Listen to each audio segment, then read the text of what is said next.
నమస్తే, welcome to our channel. నేను మీ Priyanka Rao. Liquor scam కి సంబంధించిన డబ్బులు ఎక్కడెక్కడికి వెళ్ళాయిరా బాబు అంటే రోజుకొకటి బయటకు వస్తుంది. రీసెంట్గా అంటే 2 రోజుల క్రితం మనం మాట్లాడుకున్నాం 38 దేశాలకి మళ్లించారు అని. తర్వాత ఇంకొంత డబ్బు గోల్డ్ రూపంలోను, ఇట్లా ఆయిల్ రూపంలోను ఇట్లా మార్చుకున్నారు, హవాలా చేశారు అని. ఈ రోజు బయటకు వచ్చింది ఏంటంటే, ముంబైలోని చాముండా బులియన్ అనే సంస్థతో ఇక్కడ కొంతమంది రాజకీయ నాయకులు అక్కడికి వెళ్ళి ఈ బ్లాక్ మనీని వైట్ గా మార్చుకునే ప్రయత్నం చేశారు. ఈ బ్లాక్ మనీ మొత్తం కూడా ఈ మద్యం కుంభకోణానికి సంబంధించిన డబ్బులే అని ఈ రోజు ఎంక్వైరీలో తేలింది. వాటిని ఛార్జ్ షీట్ లో కూడా పొందుపరుస్తున్నట్లు ప్రస్తుతం సమాచారం వస్తుంది. మరి ఇందులో వాస్తవం ఎంత ఉంది, అసలు వాళ్ళని ఎలా రీచ్ అయ్యారు, ఎవరు రీచ్ అయ్యారు, ఎలా మార్చారు అనేది తెలుసుకుందాం. మనతో మాట్లాడడానికి సీనియర్ జర్నలిస్ట్ సిఎస్ రావు గారు ఉన్నారు. ఆయనతో మాట్లాడతాం. నమస్కారం సార్. ఈ చాముండి బులియన్ అనేది కొత్తగా ఇప్పుడు వినబడుతున్న మాట.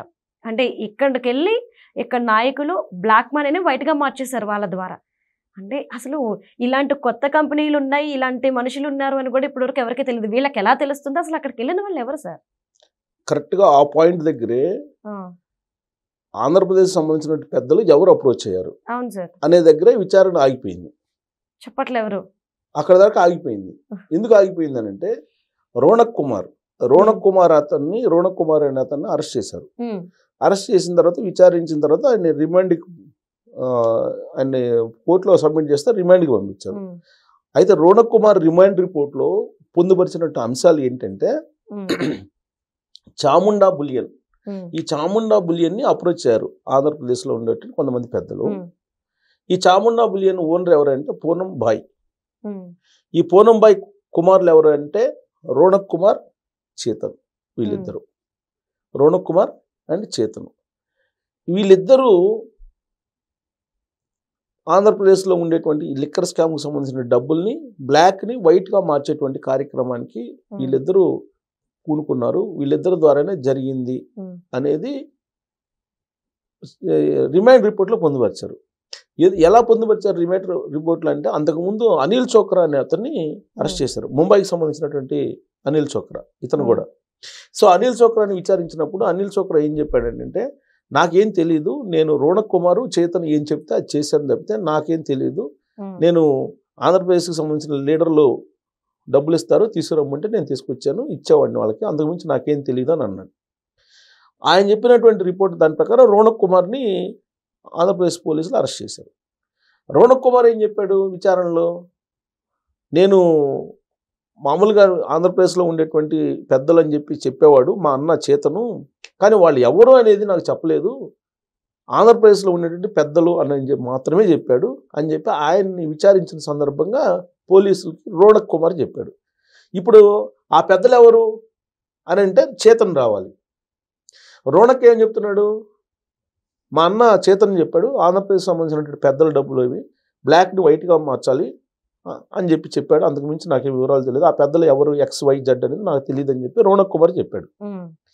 అనిల్ చోక్రా ఏం చెప్పాడు విచారణలో, నాకు అసలు ఏం తెలియదు, నేను జస్ట్ వాళ్ళు చెప్పింది నేను చేయటానికి మాత్రమేను, పలానా వాళ్ళ దగ్గర అక్కడికి పో, ఆ డబ్బులు తీసుకురా, ఇంత ఇస్తే అని చెప్తే నేను చేశాను తప్పితే, రోణక్ కుమారు అలాగే చేతన్ చెప్పింది నేను చేశాను తప్పితే నాకేం తెలియదు, అసలు వాళ్ళిద్దరితోటి ఆంధ్ర పెద్దలకి సంబంధాలు ఎవరెవరితో ఉన్నాయో కూడా నాకు తెలియదు, పలానా చోట డబ్బులు తీసుకురా అని చెప్తే తీసుకొచ్చేవాడిని, అంతే తప్ప నాకేం తెలియదు అని అనిల్ చోక్రా చెప్పాడు. రోణక్ కుమార్ని పట్టుకుంటే రోణక్ కుమార్ అని చెప్పారు, చేతన్కి తెలుసు నాకు తెలియదు వాళ్ళు XYZ అనేది అని చెప్పారు. ఇప్పుడు చేతన్ని బట్టు రావాలంటే ఆంధ్రప్రదేశ్ పోలీసులు ఏం చేశారు, అప్రోచ్ అయితే ఆయన స్విచ్ ఆఫ్ కొన్నాడు, మొబైల్ కంప్లీట్ స్విచ్ ఆఫ్ కొని ఆయన ఎక్కడున్నాడో తెలియదు, అజ్ఞాతంలోకి వెళ్ళిపోయాడు. చేతన్ అయిన అతను అజ్ఞాతంలోకి వెళ్ళిపోయాడు. రిమాండ్ రిపోర్ట్లో ఇవన్నీ పొందుపరిస్తే ఇప్పుడు జడ్జి అతన్ని రిమాండ్కి పంపించాడు, జైల్లోకి వెళ్ళాడు. ఎవరు, రోణక్ కుమార్ జైల్లో ఉన్నాడు. ఇప్పుడు నెక్స్ట్ ఫర్దర్గా ఎవరు దీన్ని అని అంటే చేతన్ రావాలి.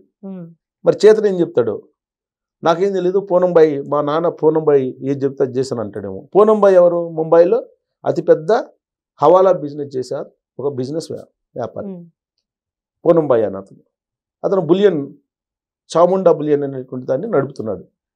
అంటే డైరెక్ట్గా బులియన్ మార్కెట్ దగ్గరికే టార్గెట్ చేసేసారు లిక్కర్ సొమ్ముతోటి. కొన్ని వందల కోట్ల రూపాయలు పంపించారంట. ఆ 100 కోట్ల రూపాయలు ఎవరెవరికి ఏ కంపెనీకి పంపించారు అంటే డిస్టిలరీల ద్వారా కొన్ని పంపించారు. ఆ డిస్టిలరీలు ఏమేంటి, లీలా డిస్టిలరీ, ఎస్పీఐ డిస్టిలరీ, వాటి ద్వారా పంపించారు డిస్టిలరీల ద్వారా. సో ఈ డిస్టిలరీల ద్వారా పంపించినటువంటి డబ్బులు కొన్ని 100 కోట్ల రూపాయలు అక్కడికి వెళ్ళినాయి చాముండా బులియన్కి వెళ్తే. చాముండా బులియన్ వాళ్ళు బంగారం రూపంలోనూ లేదంటే హవాలా బిజినెస్లో ద్వారానూ లేదంటే సూట్ కేస్ కంపెనీల ద్వారా వాళ్ళు వైట్ చేసి పంపించారు. వైట్ చేసి పంపించినందుకు అనిల్ చోక్రాకేమో పావలో ఇచ్చేవాళ్ళంట వాటా అనిల్ చోక్రాకి. ఆ విధంగా 19 లక్షలు సుమారుగా వచ్చినాయి అని చెప్తున్నారు. అలాగే వీళ్ళకి 4% తీసుకునేవాళ్ళంట. ఏది బ్లాక్ను వైట్గా చేసినందుకు 4% ఈ రోనక్ కుమార్ అండ్ చేతను 4% తీసుకునేవాళ్ళంట. అలా వాళ్ళకి 13 కోట్ల రూపాయల దాకా కమిషన్ వచ్చిందంట. అంటే ఏ స్థాయిలో వీళ్ళు మార్చారు, ఎంత డబ్బు మార్చారు అనేది ఊహించుకోవచ్చు మనం. ఇక్కడ ఏమేమి కంపెనీలు, ఇక్కడ ఏపీ లిక్కర్స్ కొమ్ము, కీరజ్ ఎంటర్ప్రైజెస్ ఇది 375 కోట్ల రూపాయలు దానికి పంపించారు. ఎక్కడికి చాముండా బులియన్ పరిధిలోని వ్యాపార ఖాతాల్లో 100 కోట్ల రూపాయలు పడ్డాయి. కిరణ్ ఎంటర్ప్రైజెస్లో 375 కోట్ల రూపాయలు. తర్వాత న్యూ మౌంట్ గోల్డ్ దీంట్లో 143 కోట్ల రూపాయలు. మలిస్కా గోల్డ్ 135 కోట్ల రూపాయలు. టిప్పర్ అనే దాంట్లో 124 కోట్ల రూపాయలు. ఈ కంపెనీల ద్వారా ఈ లావాదేవీలు జరిగినట్టు ప్రాథమికంగా ఈ రిమైండ్ రిపోర్ట్లో పొందువచ్చారు. చేతను దొరికితే దీనికి సంబంధించినటువంటి మొత్తం వ్యవహారాలు బయటపడే అవకాశం ఉంది. ఈ మొత్తం విచారణలో పెద్ద ట్విస్ట్ ఏంటంటే అనిల్ చోక్రాని కస్టడీలోకి తీసుకున్నారు. అంతకుముందు అనిల్ చోక్రాని అరెస్ట్ చేశారు. అనిల్ చోక్రాని తీసుకొచ్చి కస్టడీలో విచారించి కస్టడీ నుంచి ఇది జనరల్గా కస్టడీ అయిపోయిన తర్వాత జడ్జి ముందు ప్రవేశపెడతారు.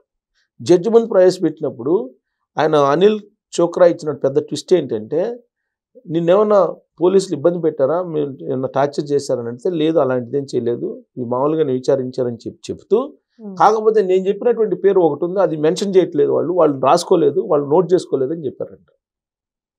ఏం పేరు ఆయన అంటే ఆయన చెప్పిన పేరు ఆయన ఒక పేరు చెప్పారంట, అది పోలీసులు రాసుకోలేదు, విచారణ అధికారులు రాసుకోలేదు అని. మయూర్ దీపక్ చౌడా అంట. మయూర్ దీపక్ చౌడా అనేటువంటి పేరు చెప్పాను నేను విచారణలో. అతని పేరు వీళ్ళు రాసుకోలేదు విచారణ అధికారులు, కాబట్టి మయూర్ దీపక్ చౌడా అనే అతన్ని కూడా తీసుకొచ్చి విచారించాలి అని చెప్పి ఆయన చెప్పాడు.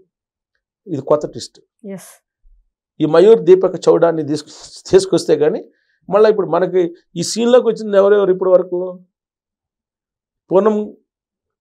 పూనంబాయి కదా, పూనంబాయి కుమారులు వీళ్ళు ఎవరు, చేతన్ రోనక్, అనిల్ చోక్రా తీసుకురావడానికి తీసుకుపోవడానికి. ఇప్పుడు అనిల్ చోక్రా ఏం చెప్తున్నారు, ఇంకో పేరు చెప్పారు, దీపక్ చౌడా అని పేరు చెబుతున్నాడు.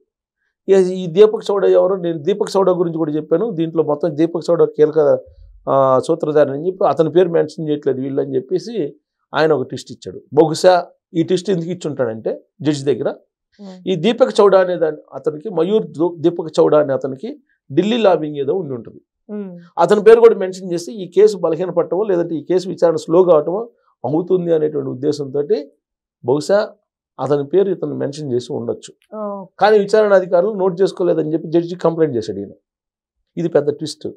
ఒకవేళ కనుక మయూర్ దీపక్ చౌడా పేరు కనుక ఎంటర్ చేస్తే ఢిల్లీ పెద్దలు లేదంటే ఢిల్లీకి సంబంధించిన లాబింగ్ ఎంటర్ అయిందంటే ఈ కేసు మళ్ళీ లాగ్ అవుతూ ఉంటుంది, జగన్మోహన్ రెడ్డి గారి బెయిల్ మాదిరిగా అయ్యే అవకాశం లేకపోలేదు. Right. Thank you so much sir.